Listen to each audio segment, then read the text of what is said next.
એટલે મારા મમ્મી અહીંયા આગળ પેટલાદ રોડ ઉપર એક ફ્લેટ છે એની ત્યાં નિયતિબેનના ત્યાં કામ કરતા ચોથા માળે એમના ત્યાંથી ચોરી થયેલી ચેનની એટલે મારી મમ્મી પર એમણે આક્ષેપ નાખ્યો એટલે પાંચ વાગ્યાના આરસામાં મારી મમ્મીને પોલીસ આવીને બગીચામાંથી લઈ ગઈ અને ત્યાં જઈને મારી મમ્મીને પગના ભાગે લાફા માર્યા, નાકમાં ટોર્ચર કર્યું, બુટ્ટી આમ કંઈ ખેંચ્યું, લાફા માર્યા કે ત્યાં જ ચોરી કરી જેવી રીતે બરાબરનું ટોર્ચર કર્યું. મને બી ત્યાં આગળ સાહેબે બોલાવીને બિહાડી દીધો. મને કહે છે કે તું આમાં સામેલ છું, આમ છે તેમ છે, જેવી તેવી ગાળો બોલી મને.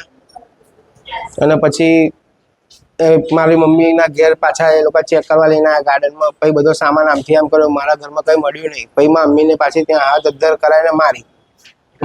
હા, ઘરે. ત્યાં આજુબાજુવાળા લોકોએ જોયું જ કે ભાઈ બોલ કે કઈ મૂક્યું છે. પછી મારી મમ્મી એમ કીધું કે તમે એમના ઘરેથી એકવાર ચેક કરો. તો ત્યાં ચેક કરવા ગયા તો એમના જ ફ્લેટમાંથી એમના જ ઘરમાંથી એ વસ્તુ મળી. અને પછી મારી મમ્મીને મને બેવને સાંજે છોડ્યા.